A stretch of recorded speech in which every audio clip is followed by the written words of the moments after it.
This is Bolani. It costs only 28 cents and I found it here in Afghanistan's biggest outdoor market. Today I'm on a mission to hunt down the street foods most of the world will never taste. This isn't typical Western rotisserie chicken. All the grilling is going to be done vertically. In a country wrapped in mystery and headlines. Cheers. No, this is around. Armed with only a permission slip, Pleasure meeting you. I aim to navigate some of the most challenging corners of this city. There was just a giant fort with the giant turret on the back parked across the street. And by the end of it all, I'll come face to face with a heaping portion of Afghanistan's national dish, with an unexpected side of Taliban oversight. How you doing?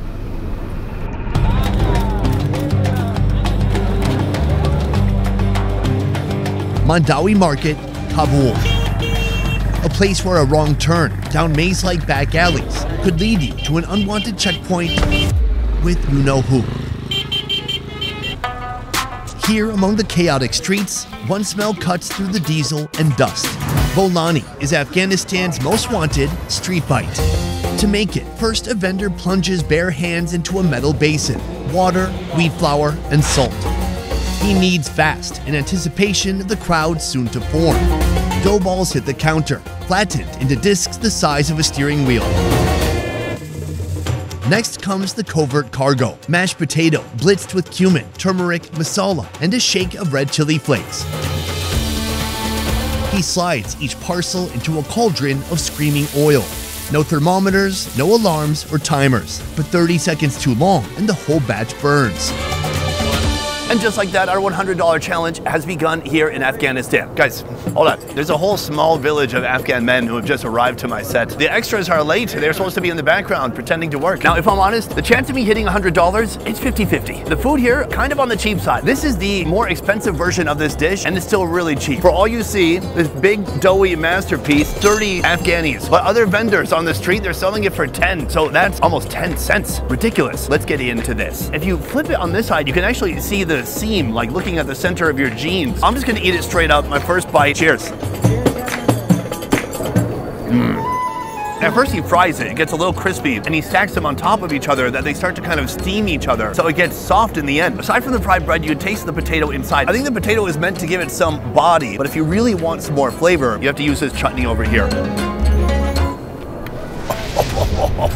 Ooh, that's explosive. I'm told it has coriander, garlic, green chilies, and tomato. It is really brutally spicy. I kind of like it though. So I'm gonna give my bread a little bit of a dip.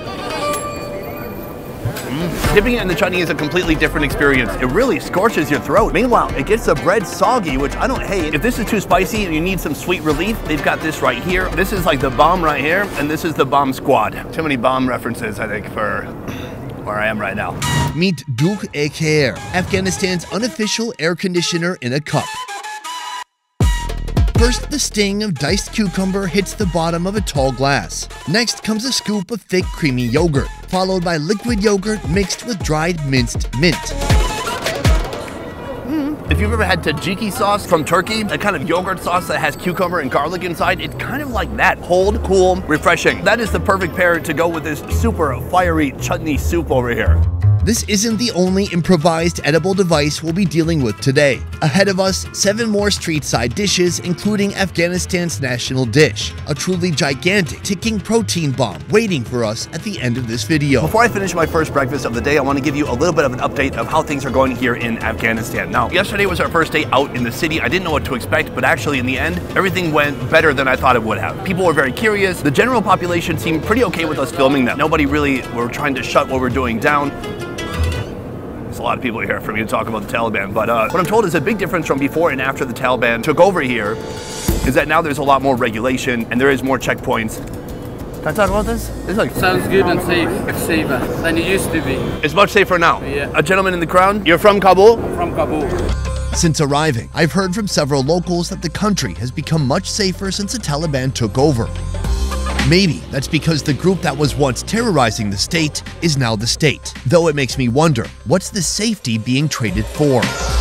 We have worked our way deeper into Mandawi Market, and this place is wild. Here there are a bunch of gentlemen who have pre-made a soup. They brought it, and then they scoop it up for patrons who sit down around them like we are right now. While we're tasting what this city has to offer, I want to show you an offer that's less spicy, but more soothing. Growing up, I thought being strong meant keeping it all inside. You deal with it, you move on, you don't talk about it. At least that was the script, especially for men. We're taught that silence is strength, that asking for help makes you look weak. So we stay quiet, even when we're struggling. But when you keep everything bottled up, it doesn't just disappear. It builds up until it explodes. Mental health struggles are more common than we think. About 1 in 4 adults will face them, according to the CDC. Back in my 20s, I dealt with it too. I struggled with alcohol, with food, and with relationships, and for a long time, I was silent. But when I finally tried therapy, I started to actually feel in control of my life. That's why I really like today's paid partner, BetterHelp. They make starting therapy simple, flexible, and judgment-free. When I signed up, I answered a few simple questions, not just about what I was going through, but about the kind of therapist I'd actually feel comfortable with. Things like communication style, background, and I was even able to choose whether I wanted to work with a woman or a man. And a couple of days later, I was matched. Listen, men's health is often overlooked, but it's time to take it seriously. With BetterHelp, if your first therapist isn't the right fit, you can switch at no extra cost. So if you've been carrying something heavy and telling yourself you'll deal with it later, now is the time. Visit betterhelp.com/besteverfood or scan the QR code for a discount on your first month. Because being strong enough to ask for help is not weakness, it's growth. Now, back to the show. What I like about this eating style is it's just super quick and on the go. This is our guy right here, Gorban, and that is his delicious soup. This is a dish known as Ash-Edoogh. It's creamy and there are noodles inside. These are wheat noodles. They're served in a warm, hearty soup simmered with tender chickpeas, a pinch of salt, and a sprinkle of freshly chopped coriander. From here, he puts on a couple of other toppings. This is a spicy, sour red sauce, similar to Indian achar, and then we have some dry mint as well. The price is about 27 cents, very affordable. The broth is very thick, white, and creamy, and that is a special broth made from something called Kashk. It's like condensed dairy that becomes hard like chalk, and then they rehydrate it with water, and it becomes a creamy sauce like this. Beyond that, he's got giant spoons that he serves you. I think so you eat faster and leave faster. Oh yeah, some good competition for Kraft macaroni and cheese.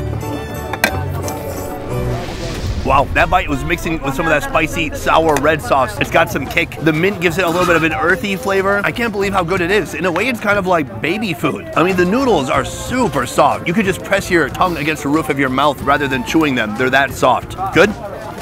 Good. Should we do a little? Nice. People in this country, solid hats, all kinds of hats. And the hats kind of denote what region the people are from. As far as I understand, if you see a man and you see his hat, you go, oh, that guy's from that area. What do you think of my bandana? Very cool, or? Yeah, all right. Really? Thank you. Next stop, a street side stall where you can trade a fistful of coins for a feast. This is Mantu, a food that's usually paired with celebration. This is a fascinating food because you can find it in so many places. In Korea, they call it mandu. In Kazakhstan, they call it manti. Here, they call it manto. All of them are different forms of dumplings. In Seoul, they pack it with pork. In Kazakhstan, lamb or even horse. But here, our street-side chef rewrites the script, loading each wrapper with sauteed sweet onions. But what these dumplings lack in protein, they make up for with a twisted, chaotic storm of toppings. A heaping spoon of stewed red kidney beans, a glossy drizzle of tangy Kashk yogurt sauce, a fiery splash of red pepper chutney, a few shakes of dried masala, and one final pinch of salt to fuse the chaos into harmony. Usually he would serve about 6 dumplings. This is a double portion, about 50 cents. Not bad. I'm gonna give it a try now. I feel a little shy. Saeed's right next to me. He's gonna be watching me.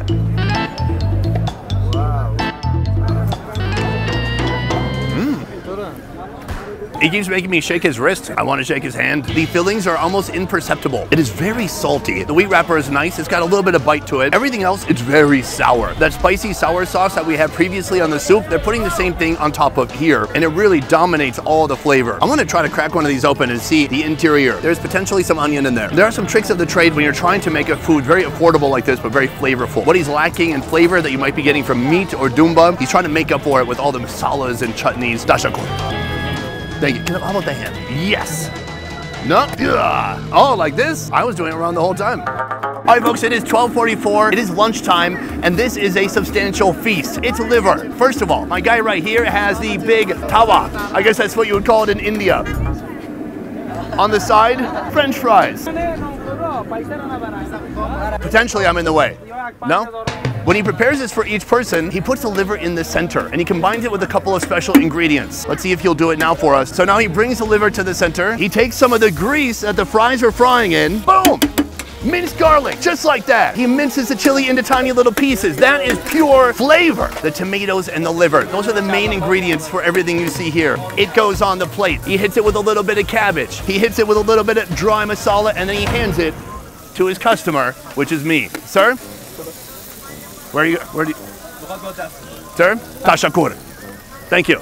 Right here we have our most substantial food of the day. That is Jigar. Also, a new bread just dropped. This looks very similar to the bread we saw baked in the bakery in the last video. It even has the perforated stripes here for easy tearing, and it has the same texture. It just has a different kind of oblong shape to it. Let's talk about the price. This should be our most expensive dish of the day because it's full of meat. This right here is coming in at a wild 98 cents. That's it. It's pretty remarkable. We've got bread, we've got a micro salad, and we've got a lot of animal liver, all for under $1. Not a bad deal. My first move right here, tear the bread. Oh, it's so satisfying. This is our utensil right here. There we go. Looking nice and greasy. Cheers.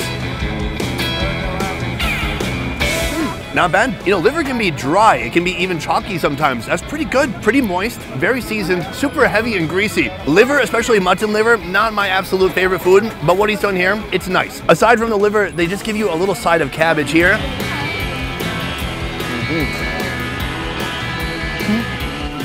No. I tried to do a cheers with this guy. I got denied. Cheers? No, this is haram. I didn't know that's haram, just a cheers. I mean, there's no booze in here. Is there? That would be nice. No, just yogurt drink. So far we've had 4 foods, and honestly I don't think we've even cracked $2, but I am not stopping now. We must keep moving food by food until we hit $100 in Afghanistan. Boom, we're on to our next street food right here. A curious combination of 3 ingredients. Green onion, boiled potato, and right here some boiling chickpeas. That is gonna be the main body for this dish. Let's get into it. It all starts with a bowl. He puts in some boiled shredded potato. He moves over to here. He grabs some chickpeas. Next, green onions going on top. Now it's time for the flavor. Let's put it up here. I'll hold it for you. He puts on a little bit of red chutney, dry masala, and finally some salt. Wait, there's more? The final step, something I've not seen used yet today, white vinegar. All of that combined makes one of the most unique salads you'll find, at least here on this street. There's so many people here now. What's happening? Thank you, sir. Boom! Food number 1000. I'm not sure where we are. I lost track. Luckily, I have these people helping me. Hi, how you doing?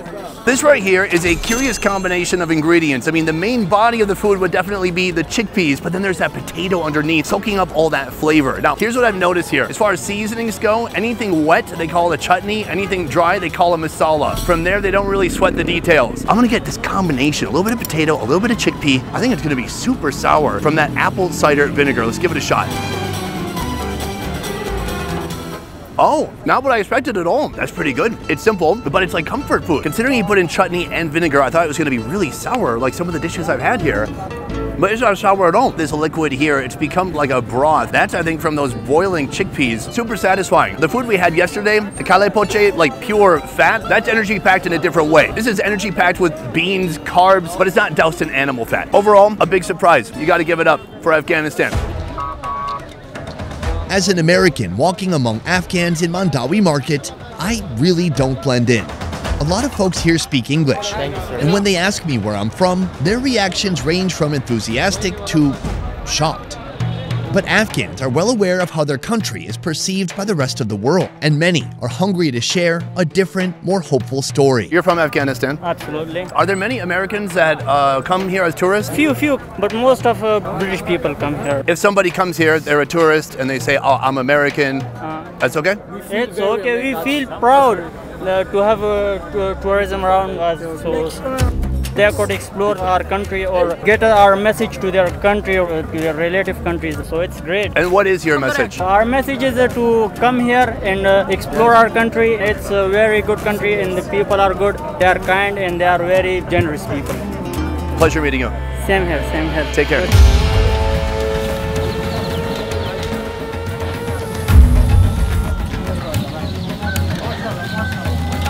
We have our next street food right here, and this is a wild one. This time instead of liver, we have cow stomach. That's right, the minced stomach is already coated with a dry seasoning blend with over 10 spices. And then he adds in a little tomato, and that's it. I'm gonna order right now and see what happens. First, he brings out some of the stomach, he heats it up, he puts it on the plate, he gives it a bit of a smash, boom, and there it is. If I'm honest, I thought there was gonna be more steps. All right, folks, let's get into it. Cow stomach. It's not pretty, but it's not meant to be. Come take a look. Actually, it doesn't look too bad. I mean, the cow stomach is a very fatty organ, so if you hit it against some hot steel, it could get kind of crunchy. It could create a nice Maillard reaction. So I'm gonna break some bread and we scoop up some of that meat. That is some intense looking meat. Let's give it a shot. It's like Afghan chitlins. I don't hate it. This is not a food for the uninitiated. If your favorite food is Chipotle, this is not gonna be for you. It's got some game to it. It would knock most Americans on their feet. There's some smoky flavors in there. There's some fattiness. It's very rich. They got these little masala ashtrays on all the tables. It looks like craters inside because every guy who's been in here before you has been putting their fingers directly into the masala and putting it onto their food. But all right, this is the Afghan way. I want to hit it with some of this. I believe this is cumin and a little bit of salt too. Jump on board the masala train, my friends. A little bit more punch. I like it. This would pair perfectly with beer. And I'm pretty sure I'm not gonna find one nearby. Can I? That should be the ultimate conquest of this series. These little meat morsels didn't make a dent in my wallet, so I need to search out something bigger, what some might call the culinary pride of Afghanistan. You see, other restaurants, you might go and just get some rice, but here, on top of that rice, they're gonna give you a big chunk of meat like what you see here. But before that, I'm headed to a place where chicken is roasted upright, like soldiers in formation. Here, men tend the grill, and men line up to eat. So where are the women? Here's the situation. You know, you read a lot of stuff about the gender situation in Afghanistan before you come here, and then it's a little bit different once you get here. When the US withdrew and the Taliban took over in 2021, they implemented something called Sharia law, a strict Islamic legal system that even outlaws music. I heard women can only travel with a male relative, but at least in Kabul, I've seen women moving alone and with other women. On the streets so far, I've noticed maybe 20% of the people are women. Not all of them have to be covered up. I mean, there's women walking around just with the hijab on, and there's plenty walking around with what they call the Afghan burqa. I'm not sure what the rules are. I think they have to wear some kind of covering, but it doesn't have to be a burqa. I heard girls don't receive secondary education, and that's true. Some say the Taliban is just waiting to create the appropriate curriculum, while others admit it'll likely never happen. What's clear is that any topics around women are extremely sensitive. I met a family today who was Afghan British. They're from the UK, but they came back to visit Afghanistan. They knew my channel, they said hello, and I said, hey, could I take some video of you? And the mother, an Afghan woman wearing a hijab, said, no, it's against the rules. So, evidently, there are some rules. We ourselves have been told and warned many times not to even film women. By the rules of those who have permitted us to film here, it's like they'd prefer you to not even know Afghan women exist. So the issue, I would say, is very complicated. From here, I intend to take on Afghanistan's national dish, a dish known as halal. We're headed there, not next, but after that. I thought I'd seen chicken grilled every way possible around the world, but that was until I came here to Afghanistan. The Afghan way of grilling chicken starts with a pool of marinade made of yogurt, MSG, salt, dried ginger, red chilies, wine vinegar, and water. The chickens are soaked in that flavorful bathtub for a couple of hours. The chicken, already marinated, goes onto this giant steak. One by one, he then ties the string around its ankles, and he ties the string around the chicken's ass. Ugh. This is gonna anchor the chicken to the pole. Now, when preparing this food in Afghanistan, it's important that all the chickens are beheaded. I don't make the rules. All right, folks, it is time for the chicken grilling to begin. From here, he pushes each steak down into this dirt and ash. And now that he has finished building his wall of chicken, it's time to start the fire and get these babies roasting.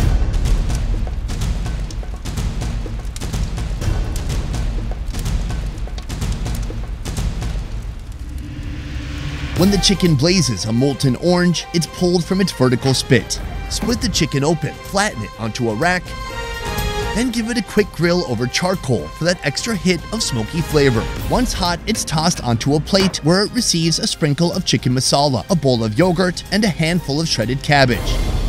Wow, you would never believe it, but there was just a giant Ford F-150, the giant turret on the back parked across the street.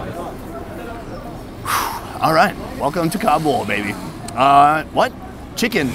An entire freaking chicken that costs only $4.90. That is how much chickens used to cost in the USA. Now to get that same deal, I have to fly all the way to Kabul. I'm gonna start right here. The breast has no fat. If the breast is juicy, then you know that dark meat's gonna be real nice. Let's give it a shot.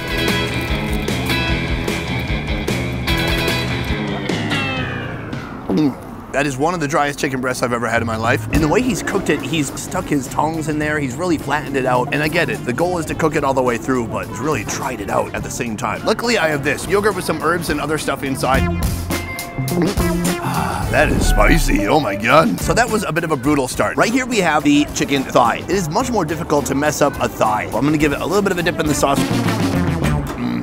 That's actually very nice. I would say the two most remarkable things about this are, first of all, the price, but also the way they make it. It's so cool. At this point, I've seen chicken made at least 100 different ways. Even when I was in Thailand with Mark Wiens, they used an oil can to cover chickens on steaks, and they used grass to burn around those oil cans until the chicken inside cooked all the way through. There is no end to what you can do with a chicken, and this is just more proof of that here in Afghanistan.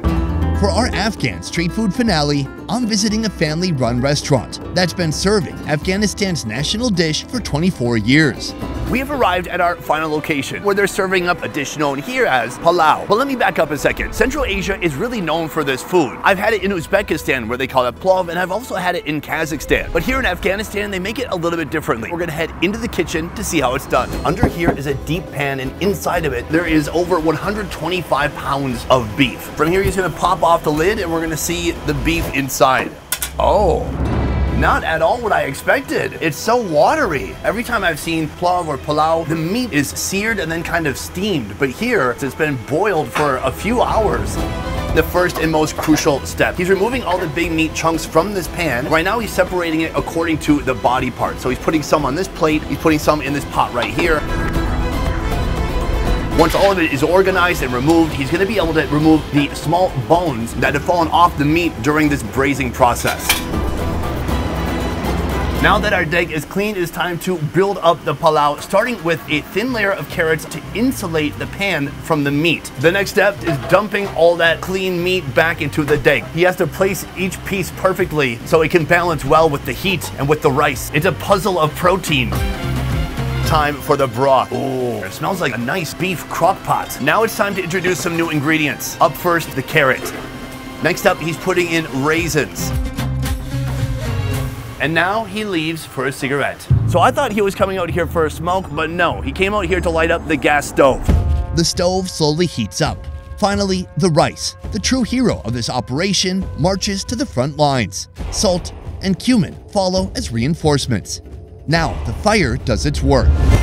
Afghanistan's palau comes in many forms, each with its own meaty twist. But this one is the crown jewel, rich, meaty rice cooked to perfection. 2 hours has passed, and at last it is time to reveal the final palau product.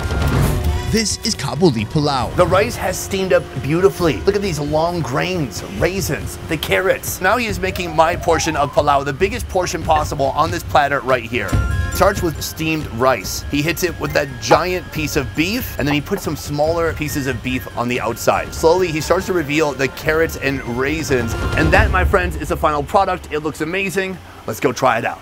All right, folks, our final meal of the day, here it is, Afghan palau. The way they prepared it here, it's pretty different than what I've seen in other locations. It's more simple, but I love what they're doing with these big chunks of beef. And that is what we're gonna be building up to for this meal. We have the palau, but we have a couple other things here too. First of all, a pickled vegetable. We'll try that later. Right here, Uzbek bread. So I've actually seen this type of bread being made before in Uzbekistan. It's gorgeous. Then there's a plate of beans. Probably they mix this with the rice, but I'm just gonna go beans.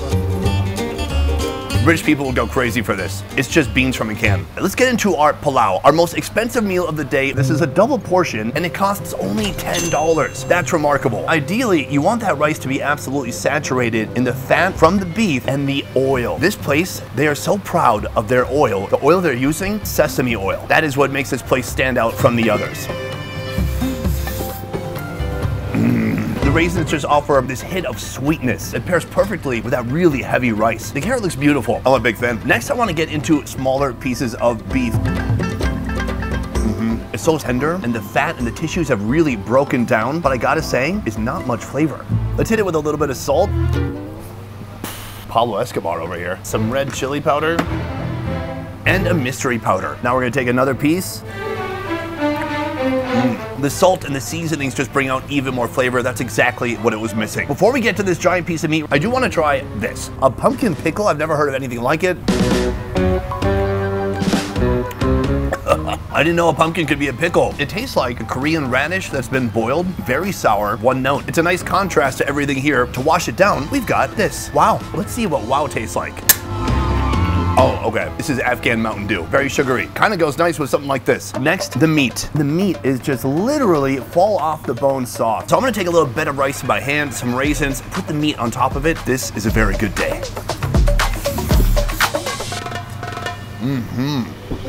Amazing. And that meat is just so beefy, so fatty.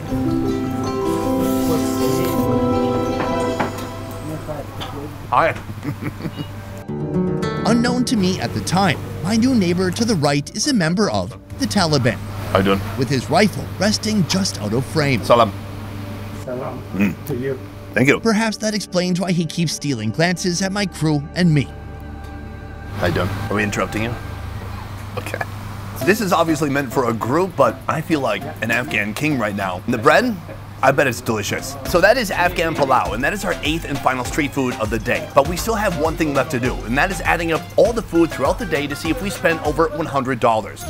All right, folks, so we have just left the final restaurant, and fun story, moments after we stopped shooting, the man who sat next to me was holding a rifle. He was pretty fast and loose with it. I wasn't a big fan. These guys, at the last second, said, hey, you didn't film us, right? And I said, absolutely not. Gotta go. Take care. I tell you that story in order to tell you this. This is not a normal place. There's no country on earth, I think, that has the dichotomy you will find here in Afghanistan. On one side, you have jovial, outgoing people. On the other side, you have beheadings. So I'm still not sure what to make of this place, and I'm learning more day by day. Luckily, we got out of there was no issue, but it just was a reminder, and I see these reminders constantly where I interact with people, things are normal until they're not. So if you're seeing me having a fun little romp in Afghanistan and you think you should come here too, the reality is different. I can just tell you this, we're not able to show you the full reality of what it's like to be here on camera, because those moments we can't film, and if we did, we would have much bigger problems. Oh wait, but Sonny, did you spend $100 on street food today? Doing math? Boom, this much. Really didn't think we would get there, and then guess what? We didn't. Today was an absolute culinary adventure getting to explore the unique street food of Afghanistan. Some of it, it was on the cheaper side, and so I could see why it might not be as delicious, but some of it was outstanding. I would say my favorite dish from the day, the palau. Big, giant chunks of beef that have been braised and made tender and soft over hours of cooking. Very nice.